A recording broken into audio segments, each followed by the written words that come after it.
A lot of people lost their jobs after the pandemic and लोगों को ये समझ में आया कि एक स्टेबल इनकम होना कितना ज़रूरी है. आफ्टर दिस लोगों को ये भी समझ में आ गया कि जब भी आपकी कंपनी ट्रबल में होगी तो बहुत हाई चांसेस हैं कि आपको ले ऑफ कर दिया जाएगा, which actually gave rise to a movement जहाँ पे लोगों को ये लगा कि अब उनको एक अपना कोई स्टार्टअप करना है, या तो अपना कोई स्टार्टअप करना है या इवन अ फूड स्टॉल और even a small business as well, but लोगों को कुछ अपना करना था. तो आज हम लोग कुछ ऐसा ही डिस्कस करेंगे कि if you are planning to have your own startup, what all things you have to keep in mind, right. आज हम ऐसे 5 पॉइंटर्स डिस्कस करेंगे जो आपको even before registering a company, yes, जब आप कंपनी रजिस्टर करते हैं उससे पहले आपको सोचने पड़ेंगे, उससे पहले आपको सॉर्ट करने पड़ेंगे, क्योंकि अगर आपने वो पहले नहीं सोचा है तो आज नहीं तो 2 महीने बाद, 6 महीने बाद आपको वो कहीं ना कहीं कंसर्न करेंगे और हो सकता है कि उसी वजह से आपका स्टार्टअप भी शायद बंद हो जाए. The first point we would be starting off is team. आप चाहे कोई स्मॉल D2C बिजनेस खोलते हैं या आप चाहे कोई सर्विस बिजनेस खोलते हैं, even a food stall as well, जब भी आप कोई भी बिजनेस खोलते हैं टीम का सही होना बहुत ज़रूरी है. इंडिया में 95% ऑफ द स्टार्टअप्स इसीलिए फेल होते हैं क्योंकि उनकी टीम सही नहीं होती. या तो आप सोल प्रोप्राइटरशिप में शुरू कर सकते हैं अपना बिजनेस, या आप चाहें तो एक पार्टनरशिप फर्म भी खोल सकते हैं, NLP, private limited etcetera as well. Usually आज के टाइम में लोग प्रेफर करते हैं 2 से 3 को फाउंडर्स रखना, क्योंकि एक अकेले फाउंडर के लिए it's not very much easy to scale the business और हर चीज़ का ध्यान रखना. तो यूजुअली लोग करते क्या है कि 2 से 3 फाउंडर्स रखते हैं, जिसमें एक फाउंडर आपका पीछे बैकएंड पे, सोर्सिंग पे या और अदर चीज़ों पे ध्यान देखता है और एक फाउंडर आपका मार्केटिंग पे ध्यान देखता है, राइट. तो टीम हमेशा ज़रूरी होती है. आपको एक को फाउंडर चुनना आना चाहिए. कभी भी ऐसे फाउंडर मत चुनिए कि 1 महीने 2 महीने 6 महीने की दोस्ती हो गई और आपने फाउंडर चुन लिया और अब तो और मैं काम शुरू करेंगे, बस ऐसा नहीं होता.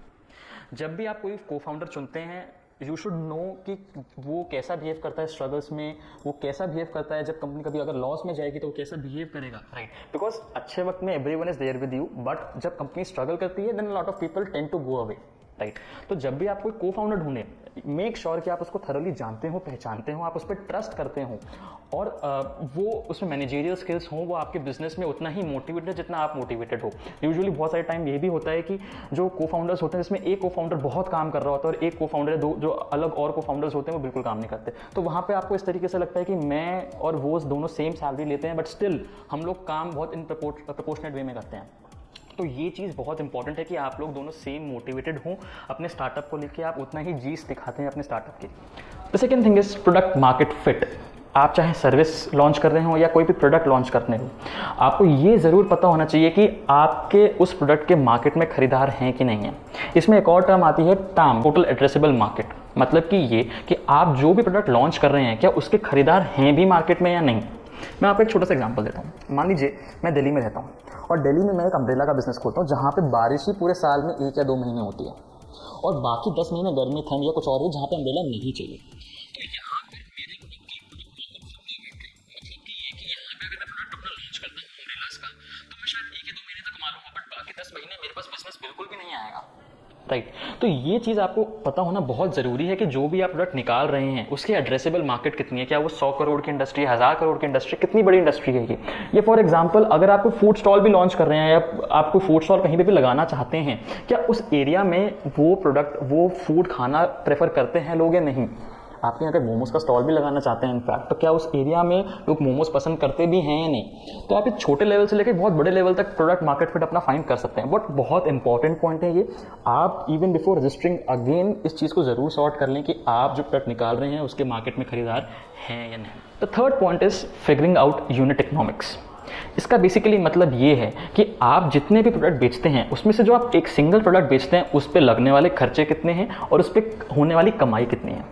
इन अलॉट ऑफ केसेस लोग क्या सोचते हैं कि वो होल पे या बल्क में अपना खर्चा निकालते हैं और बल्क में अपने कमाई निकालते हैं, बट ऐसा गलत है.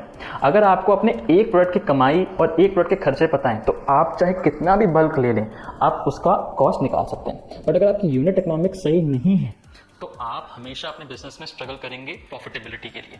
आप कभी भी अपने बिजनेस को प्रॉफिटेबल नहीं बना पाएंगे जहां पे आपकी यूनिट इकोनॉमिक्स सही नहीं होगी. अगर मैं यूनिट इकोनॉमिक्स का एक बहुत छोटा सा एग्जांपल लूं तो मान लीजिए मेरा एक प्रोडक्ट है शैम्पू. उस शैम्पू को बनाने के खर्चे हैं 100 रुपये और उसको बेचता हूं मैं 200 रुपये का. तो इसमें मैं 100 रुपये कमा रहा हूं, राइट. इसमें 100 रुपये मेरी अर्निंग है, राइट. तो यहाँ पे मेरी यूनिट इकोनॉमिक्स पॉजिटिव है. इसका मतलब ये कि अगर मैं एक प्रोडक्ट बेच के 100 रुपये कमा रहा हूँ तो अगर मैं इसको और 100,000 करूँगा तो मेरी प्रॉफिटेबिलिटी इंक्रीज होगी. तो ये पता होना बहुत जरूरी है कि आपकी यूनिट इकोनॉमिक्स इकोनॉमिक्स में आपके कितने मार्जिन हैं, अगर आप बर्न कर रहे हैं, अगर आप लॉस में हैं तो कितना लॉस कर रहे हैं, ये आपको पता होना बहुत ज़रूरी है। The fourth point we would be discussing is the 4 Ps। आपको याद होगा शार्क टैंक में एक ब्रांड आई थी फ्लैट हेड्स, जिसमें अमन गुप्ता ने उसके फ्लैट हेड्स के ओनर को कहा था कि आपके 4 Ps सॉर्टेड नहीं है। सिंपल 4 Ps क्या होता है? प्रोडक्ट, प्राइस, प्रमोशन, प्लेस, और कुछ नहीं चाहिए लाइफ। और इन चारों में बेसिक्स मिसिंग थे आपके बिजनेस। Feedback taken Aman. I think we need to learn from people like you. तो किसी भी बिजनेस में अगर 4 Ps आपके सॉर्टेड नहीं हैं तो आप अगेन हमेशा अपने बिजनेस में, अपने स्टार्टअप में स्ट्रगल करेंगे और कभी ना कभी आपको दिक्कतें आती रहेंगी, राइट। तो 4 Ps होते क्या हैं, आइए जानते हैं। The first one is product. इसका मतलब ये है कि जो आप प्रोडक्ट मार्केट में बेच रहे हैं, क्या उसके खरीदार हैं भी या नहीं, क्या उस प्रोडक्ट की डिमांड है भी या नहीं। बहुत टाइम ऐसा भी होता है कि आप कोई ऐसा प्रोडक्ट निकाल दें जिसकी डिमांड ही नहीं है मार्केट में। फॉर एग्जांपल शार्क टैंक में आपको याद होगा एक ब्रांड आई थी जिसमें बेली बटन को बड़ा करने की आपको कोई प्रोडक्ट था, राइट। तो उसकी डिमांड ही नहीं है जब मार्केट में, तो उस प्रोडक्ट को कौन खरीदेगा। और वो प्रोडक्ट, वो बिजनेस इन्वेस्टेबल बिजनेस भी नहीं है और वो स्केलेबल बिजनेस भी नहीं है, राइट। तो आपको ये जानना बहुत ज़रूरी है कि आपका जो प्रोडक्ट है उसकी मार्केट में डिमांड है भी या नहीं, क्या उसकी नेसेसिटी है या नहीं है, क्या लोग उसको खरीदना चाहेंगे भी या नहीं खरीदना चाहेंगे। The second P of 4 Ps of marketing is place. इसका मतलब कि ये है कि आप जो प्रोडक्ट बेचते हैं उसको आप बेचेंगे कहाँ पे, किस जरिए से बेचेंगे। मान लीजिए मेरी एक D2C ब्रांड है और मैं उसका प्रोडक्ट बेचना चाहता हूँ, तो मैं चाहूँ तो अपना प्रोडक्ट अमेजॉन पे, फ्लिपकार्ट पे, अपनी वेबसाइट पे, ऑफलाइन स्टोर्स में कहीं पे भी बेच सकता हूँ, राइट। और मुझे ये भी पता होना चाहिए कि जो मैं जिनको बेच रहा हूँ वो कहाँ के रहने वाले हैं, राइट। तो प्लेस आपको दोनों तरीके से पता होना चाहिए कि आप पहली बात तो किस जरिए से बेचेंगे, सेकेंडली आप किस रीजन में, आपकी डेमोग्राफी क्या होगी, आप दिल्ली में बेचेंगे, आप बॉम्बे में बेचेंगे, आप नॉर्थ इंडिया में बेचेंगे, क्या किस तरीके से बेचेंगे आप। Third P of 4 Ps of marketing is promotion. इसका बेसिकली मतलब ये है कि आप जो भी प्रोडक्ट बेच रहे हैं उसको आप प्रमोट कैसे करेंगे, उसको आप कस्टमर्स तक पहुंचाएंगे कैसे। क्योंकि आपने तो अपनी ब्रांड लॉन्च कर दिया, आपने तो अपना प्रोडक्ट लॉन्च कर दिया, बट जब कस्टमर्स उसके बारे में जानेंगे ही नहीं तो उसको खरीदेंगे कैसे, राइट। तो प्रमोशन आपको पता होना चाहिए कि आप किस तरीके से बेस्ट प्रमोशन करते हैं। यूजुअली कहते हैं मार्केट में कि promotion should be cheapest and should give the maximum return, right. तो प्रमोशन आपका सॉर्ट होना चाहिए। मेरी एडवाइस ये रहेगी प्रमोशन में कि बहुत सारे फाउंडर्स ये सोच के चलते हैं कि गूगल एड्स चला दी, फेसबुक एड्स चला दी और आपकी प्रमोशन हो गई, राइट। बट आज की डेट में ऐसा नहीं है। ऐसे बड़े बड़े प्लेयर बैठे हैं मार्केट में जो आपसे ज़्यादा स्पेंड कर सकते हैं और शायद वो उस गेम में बहुत लॉन्ग सस्टेन भी कर सकते हैं। तो अगर आपको एक बहुत अच्छी प्रमोशन स्ट्रैटेजी बनानी है तो आप अपनी ब्रांड के साथ एक स्टोरी अटैच करें। कभी भी आप कोई प्रोडक्ट या कोई भी आप कोई इवन आप कोई स्टॉल भी लॉन्च करते हैं, एक स्टोरी के साथ लॉन्च करें, आप एक कॉज के साथ लॉन्च करें कि आपने क्यों शुरू किया ये स्टार्टअप, क्या वजह रही थी, क्या आपका बैकग्राउंड रहा था जिससे आप मोटिवेट होकर स्टार्टअप को शुरू कर रहे हैं, राइट। अगर आपके पास ये स्टोरी रहेगी तो आपकी स्टोरी लोग खरीदेंगे, वो स्टोरी मार्केट में बिकेगी और उससे ही आपकी ब्रांड की ग्रोथ होगी, राइट। तो प्रमोशन आपका सॉर्ट होना बहुत जरूरी है। The fourth P of 4 Ps of marketing is price. Pricing sorted होना अगेन बहुत इंपॉर्टेंट पार्ट है किसी भी स्टार्टअप का। कभी कभी ब्रांड्स अपनी प्राइस इतनी ज़्यादा हाई रखती हैं कि लोग उसको अफोर्ड ही नहीं कर पाते, और कभी कभी ब्रांड्स अपनी प्राइस इतनी ज़्यादा कम रखती हैं कि लोगों को लगता है कि बहुत चीप प्रोडक्ट है। तो आपकी प्राइस एक इस तरीके से सॉर्ट होनी चाहिए कि कस्टमर्स उसको अफोर्ड भी करें, उनको एक वैल्यू फॉर मनी लगे, राइट। तो प्राइस सही होना बहुत जरूरी है। अगर मैं एक छोटा सा एग्जांपल लूँ बोट का, जैसे, राइट, तो बोट फेमस ही इसलिए हुआ क्योंकि उसका प्राइस बड़ी ब्रांड्स लाइक JBL एक्सेट्रा से कंपेरेबली सस्ता था और वो क्वालिटी अच्छी दे रहे थे। क्योंकि अगर बोट लेट्स से आज की डेट में JBL से ज़्यादा अपना प्राइस इंक्रीज कर देती है तो आई डोंट नो, बट मुझे नहीं लगता कि लोग JBL के ऊपर बोट को प्रेफर करेंगे। तो प्राइस सॉर्ट होना बहुत जरूरी है। एक बहुत इंटरेस्टिंग फैक्ट बताता हूँ प्राइस में। बेसिकली ये जाना जाता है कि इंडिया का कस्टमर सबसे स्पॉइल्ड कस्टमर है, सबसे पैम्पर्ड कस्टमर है। इसका मतलब ये है कि इंडिया के कस्टमर को सस्ता भी चाहिए और अच्छा भी चाहिए। तो इंडिया में बिजनेस करना इतना ईजी नहीं है अगर आप प्राइसिंग के टर्म में ध्यान नहीं दे रहे हैं तो। The fifth part we have to look when we are starting up is funds. बहुत सारे फाउंडर्स ये सोच के चलते हैं कि हमारे पास 1 महीने 2 महीने सस्टेन करने का पैसा है, हम उसको इन्वेस्ट करके और पैसा कमाएंगे और उसको हम री इन्वेस्ट करेंगे अपने बिजनेस में और हम उससे ही आगे सस्टेन करेंगे। बट यूजुअली ऐसा नहीं होता। जब भी आप कोई बिजनेस स्टार्ट करते हैं उसकी डिमांड मंथ बाय मंथ बढ़ती जाती है। तो जो आप 2 महीने में आप इन्वेस्ट करेंगे वो आपको पता भी नहीं चलेगा और आपके पास हाथ में कुछ पैसा नहीं होगा। तो मेरी रिकमेंडेशन ये है कि जब भी आप कोई भी स्टार्टअप, कोई भी बिजनेस, कोई भी स्मॉल बिजनेस भी अगर शुरू कर रहे हैं तो आपके पास एटलीस्ट 6 से 12 महीने सस्टेन करने के फंड्स होने चाहिए।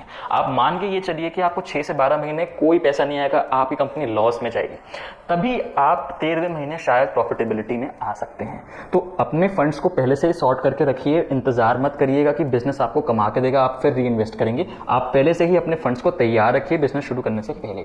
One last pro tip I would like to give is, कभी भी आप स्टार्टअप अपनी जॉब छोड़ के ना करें। बहुत सारे लोग ऐसा मैंने देखा है कि अपनी जॉब को इंस्टेंटली छोड़ते हैं and from next day they start their own venture. But usually इसमें होता क्या है कि उनकी जो मोटिवेशन है वो डे बाय डे कम होती जाती है, और obviously other factors like funds and आप बहुत सारी अलग चीज़ों में आप स्ट्रगल करना शुरू करते हैं। तो usually what the right way of starting up is कि आप साइड हसल करें, आप उसको सैटरडे संडेज में परस्यू करें, आप उसको आफ्टर ऑफिस परस्यू करें अपनी जॉब के साथ। उससे फायदा ये होगा कि जब भी आप अपनी जॉब से जो भी आप अपनी सैलरी अर्न कर रहे हैं आप उसको अपने बिजनेस में हर महीने इन्वेस्ट कर सकते हैं, और अगर बाई चांस वो बिजनेस नहीं भी चल पाया तो आपके पास एक रेगुलर इनकम आने के लिए आपकी जॉब है। एंड जिस दिन आपके स्टार्टअप से अगर आपकी हाफ ऑफ द सैलरी भी अगर आपका स्टार्टअप को देना शुरू कर गया तो आप उस दिन से अपनी जॉब को छोड़ सकते हैं और अपने स्टार्टअप को फुल टाइम परस्यू कर सकते हैं। बट मैं ये कभी भी रिकमेंड नहीं करूंगा कि आप एकदम से अपनी जॉब छोड़ के एकदम से स्टार्टअप करें, क्योंकि वहां पे आपको फंडिंग की इशू हमेशा आएगी, आपको हमेशा मोटिवेशन में लैक रहेगा, क्योंकि हमें जॉब करके एक रेगुलर इनकम की आदत लग चुकी है। और स्टार्टअप में आप इनकम तो छोड़िए, बल्कि आप अपनी सेविंग्स को ही फिर से इन्वेस्ट कर रहे हैं, आप अपनी सेविंग्स को भी खर्च कर रहे हैं, राइट। तो ये बहुत जरूरी है कि आपकी मोटिवेशन बरकरार है, जिसके लिए side hustle is a very nice way.